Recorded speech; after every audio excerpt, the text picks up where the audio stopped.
I want to tell you something that most people in finance never tell you. They talk about their wins. They write books about their frameworks. They give lectures about their methods.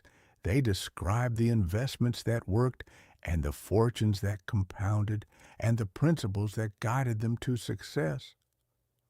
What they rarely tell you is about the floor, the specific moment when everything they had built was gone, when the confidence they had accumulated through years of work and study and careful analysis was revealed to be far less protection than they believed it was, when they sat in a room and faced the question that every investor who has ever lost seriously must eventually face. Do I continue or do I walk away? I am going to tell you about my floor today, not because I enjoy revisiting it, not because it makes for a dramatic story that holds your attention, but because I have observed across my entire career that the investors who never lose seriously never fully understand the forces they are participating in, and the investors who lose seriously and then come back and rebuild are the ones who understand those forces at a depth that no classroom and no book and no amount of theoretical study can produce. My floor arrived in 1929, and everything I have taught, everything I have written, everything that Warren Buffett learned from me, and everything that the discipline of value investing rests upon was built on the rubble of that year. This is the story of that year and what came after it, and it is the most important financial story. I know how to tell you who I was before 1929. I want you to understand who I was before the floor arrived, because the before matters as much as the after. By 1929, I was 25 years old, and I had been working on Wall Street for 6 years. I had built a record that had attracted serious capital from serious people. I had developed analytical methods that were genuinely different from what most of my contemporaries were doing. While most of the street was looking at price charts and listening to tips and following the momentum of whatever was moving most dramatically, I was reading financial statements. I was calculating what businesses were actually worth based on what they owned and what they earned. I was buying things that were cheap relative to their underlying value and avoiding things that were expensive regardless of how exciting the story around them appeared. And for 6 years, this approach had worked not spectacularly in the way that the momentum traders of the late 1920s were producing spectacular results. But consistently, year after year, the businesses I had identified as undervalued had eventually been recognized as such by the market, and the prices had moved toward the value I had calculated. I was 25 years old. I had a method that worked. I had capital behind me, and I had the particular kind of confidence that comes from being right enough times in a row, that you begin to believe your judgment is simply better than the market's. That confidence was about to be educated very severely. What I did wrong and why intelligence made it worse here is the thing about the crash of 1929 that I want you to understand. Before I describe what happened to me, the crash did not arrive without warning. There were people in 1928 and early 1929 who looked at the valuations being placed on businesses by the market and concluded clearly that those valuations bore no rational relationship to what the businesses were actually earning.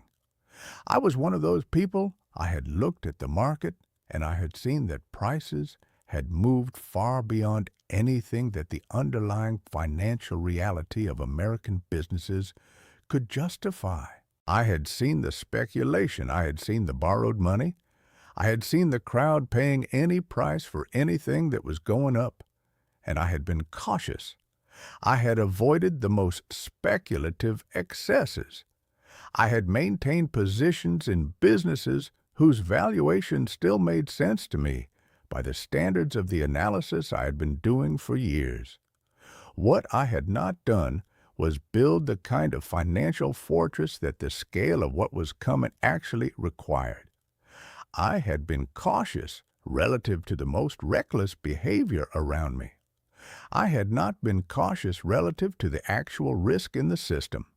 And there is a crucial difference between those two things that I did not fully understand until after the floor arrived. I had also used some leverage, not the reckless leverage of the most aggressive speculators around me, but borrowed money. Nonetheless, borrowed money amplifying positions. I was confident in positions whose analysis I had done carefully.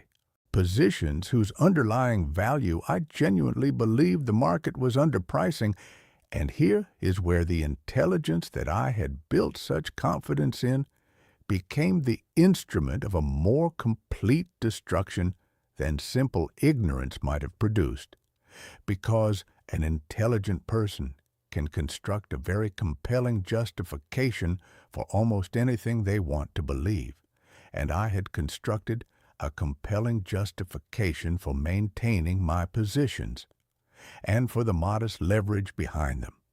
My analysis said the underlying values were there. My analysis said the current prices were below intrinsic value. My analysis said this was the exact environment where patient holding produced the best long-term returns. My analysis was correct about the long term and catastrophically insufficient for what actually happened in the short term, because the short term arrived as a margin call, and margin calls do not care about your long-term analysis. The floor, October 1929.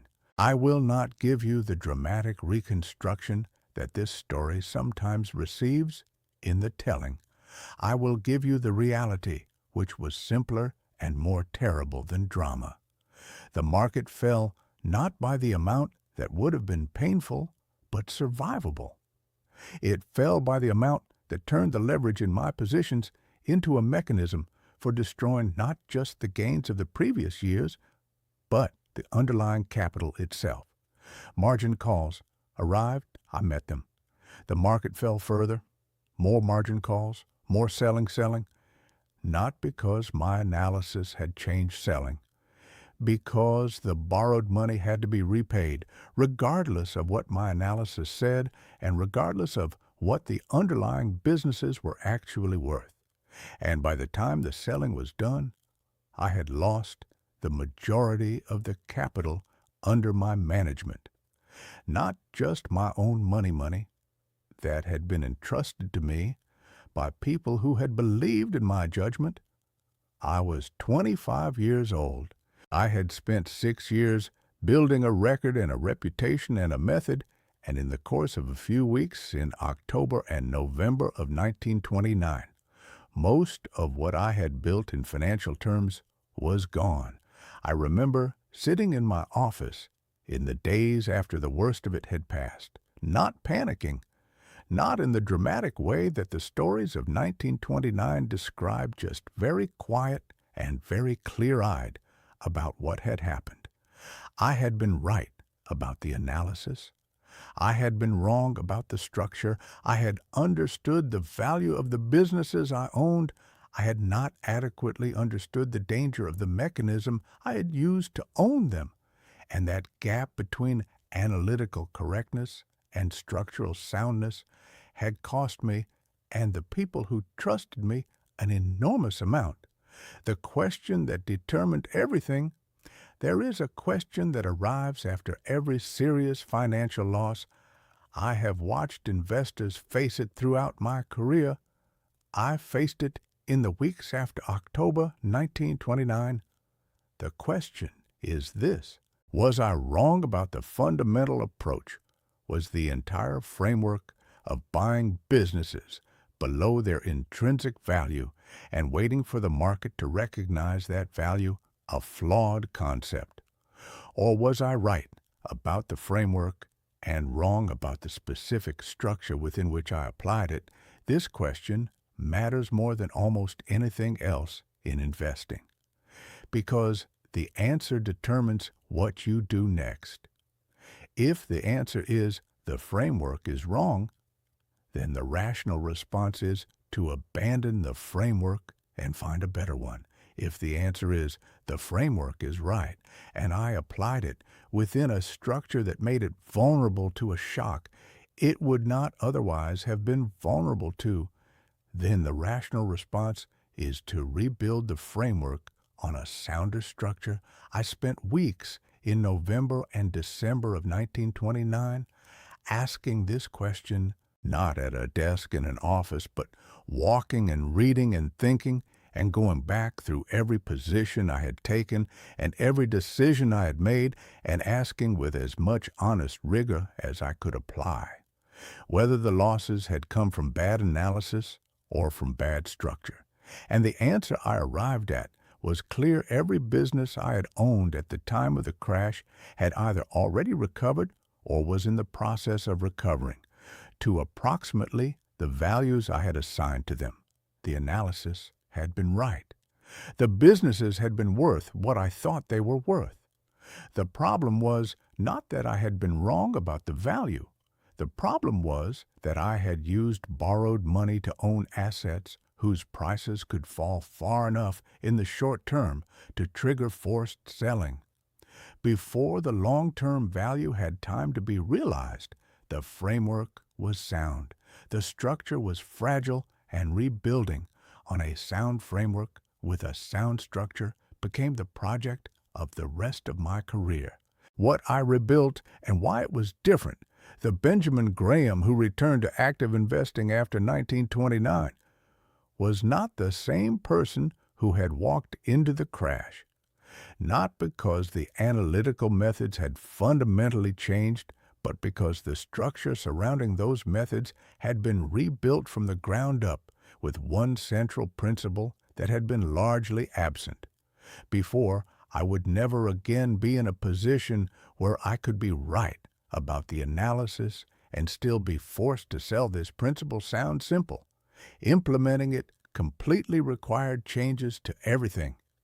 It meant eliminating borrowed money from investment positions with very rare exceptions, not reducing leverage, eliminating it. Because I had learned that even modest leverage in the hands of someone with correct analysis could be destroyed by a market that moved further and faster than any analysis predicted before the underlying value had time to be recognized. It meant building cash reserves that were not investments. Liquid, actual cash that existed outside the portfolio and whose purpose was to ensure that no personal or business financial emergency could ever force liquidation of investment positions at market-determined prices. It meant investing only money whose owners could genuinely afford to have it inaccessible for 5 to 10 years. Not money that people said they could leave alone, but money whose actual financial situation meant that leaving it alone was structurally guaranteed, rather than depending on willpower and market conditions cooperating. And it meant building a margin of safety into every single purchase price, not buying something at its intrinsic value, buying it at a significant discount to its intrinsic value, so that even if my analysis was somewhat wrong, the gap between the purchase price and the real value provided a buffer against the inevitable errors of estimation. The margin of safety was not a new concept after 1929. But after 1929, I understood it at a depth I had not understood it before. Before 1929, the margin of safety was an analytical tool. After 1929, the margin of safety was a survival principle.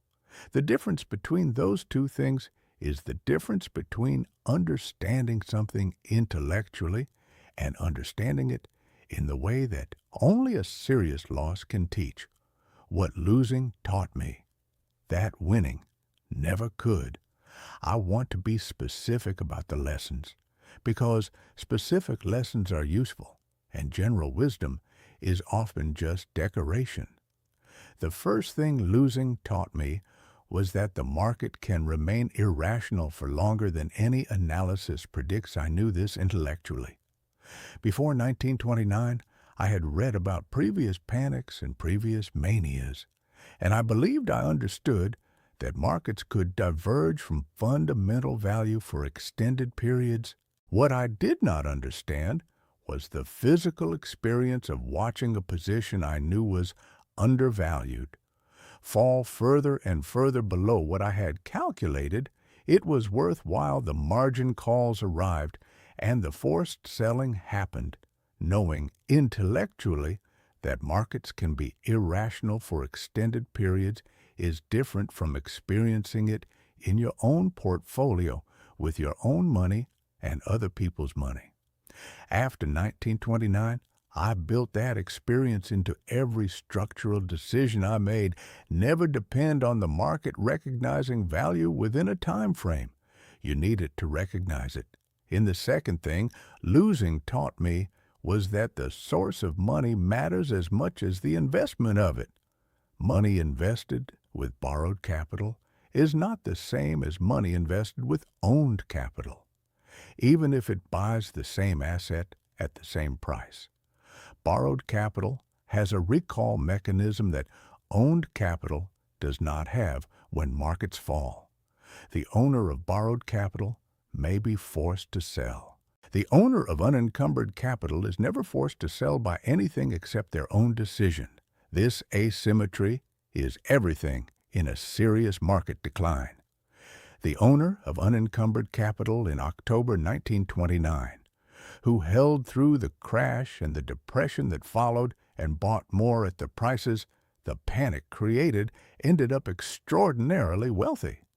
The owner of borrowed capital in October 1929, who had identical analysis and identical positions, ended up bankrupt.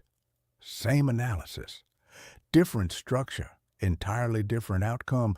This is the lesson I tried to teach every student who ever sat in my classroom at Columbia Structure. Before analysis foundation, before portfolio, the conditions that allow you to hold are more important than the quality of what you are holding.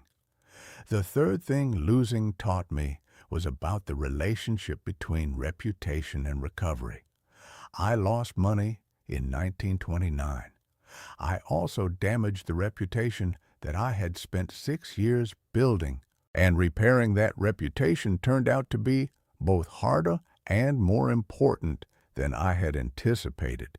The people who had entrusted capital to me had lost money because of decisions I had made. The fact that those decisions were analytically correct and structurally flawed was a distinction that mattered to me and that I believe should have mattered to them, but that in the immediate aftermath of the losses was not a distinction that provided much comfort. I spent years after 1929 working to rebuild not just the financial record, but the relationship of trust with the people in the market, who would need to trust my judgment before I could build anything significant. Again, what I learned from this was something that turned out to be as important to me as any investment principle. Your reputation is an asset that compounds exactly like financial capital, and it is destroyed by exactly the same mechanism that destroys financial capital. Not by occasional losses which any honest investor will experience, but by the loss of the trust that says this person's judgment can be relied on even when the immediate results are painful. I rebuilt that trust slowly and without shortcuts.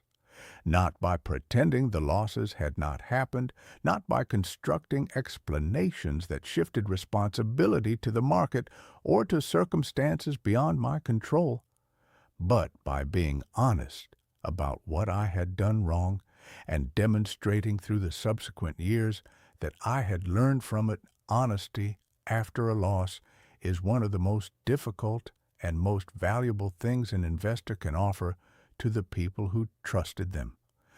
The chapter that the loss made possible here is what I want you to understand about the floor, the book that changed investing. The Intelligent Investor, published in 1949, the framework that Warren Buffett has described as the intellectual foundation of everything he has built, the concept of the margin of safety. That, I believe, is the three most important words in all of investing. The analysis of Mr. Market that has given 3 generations of investors a way to think about market volatility, that transforms fear into opportunity.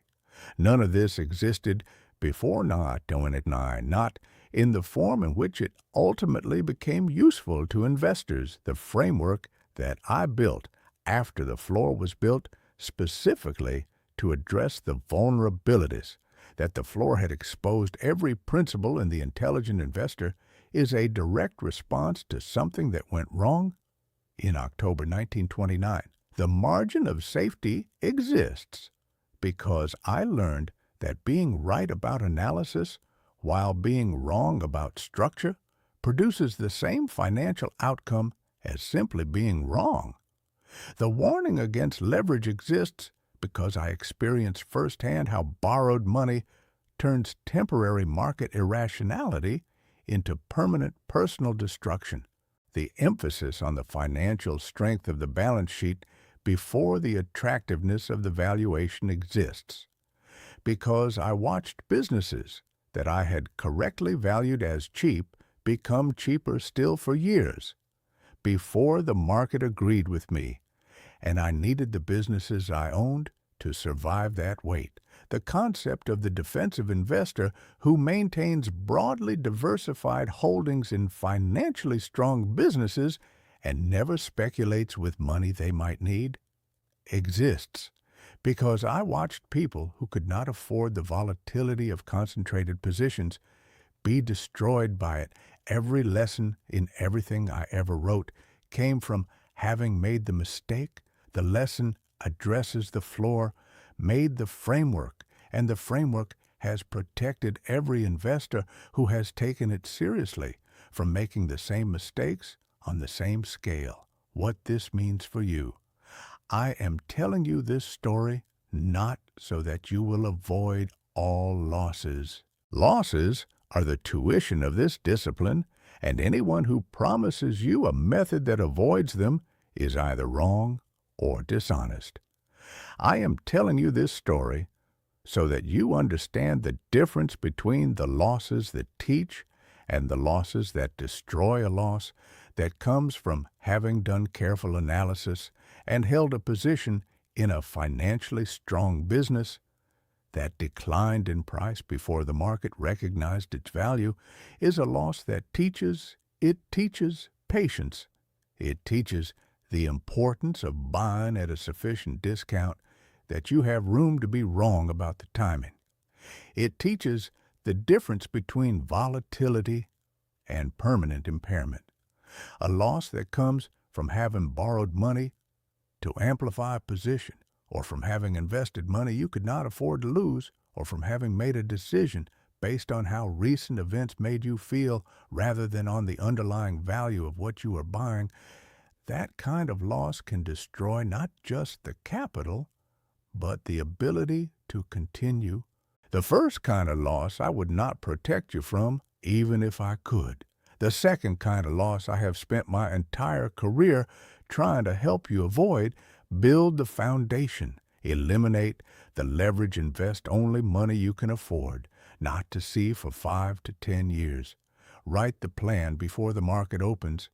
Buy below intrinsic value with a margin wide enough to survive being wrong. And when the floor arrives, because for most investors, some version of it will arrive, sit in the room. Be honest about what happened. Ask whether the framework was wrong or whether the structure was fragile, and if the framework was sound, rebuild it on a sounder structure, because the most important financial decision you will ever make is not which stock to buy. It is what you decide to do in the room after the floor arrives. Your assignment. I want to give you something practical before this video ends. I want you to do the stress test that I did not do rigorously enough before October 1929. Look at every investment position you currently hold for each one. Ask this question: if this position fell 50% in value over the next 12 months, would I be forced to sell it for any reason that has nothing to do with the quality of the investment itself? Would a margin call force me to sell? Would a personal financial need force me to sell? Would the anxiety of watching it fall overcome the analytical conviction of my original thesis and force me to sell emotionally? If the answer to any of those questions is yes, you have identified a structural vulnerability in your portfolio that exists regardless of how good your analysis is. The structural vulnerability is more dangerous than a bad investment, because a bad investment loses you. The money you put into it, a structural vulnerability, can lose you money you did not put into it. Fix the structure first, then worry about the analysis. That sequencing is the single most important lesson I learned in October 1929, and it took losing a very large amount of money to learn it. You do not have to pay that tuition. I already paid it for you. Use the lesson. The bottom line: I lost most of what I had built in October 1929. I lost it not because my analysis was wrong.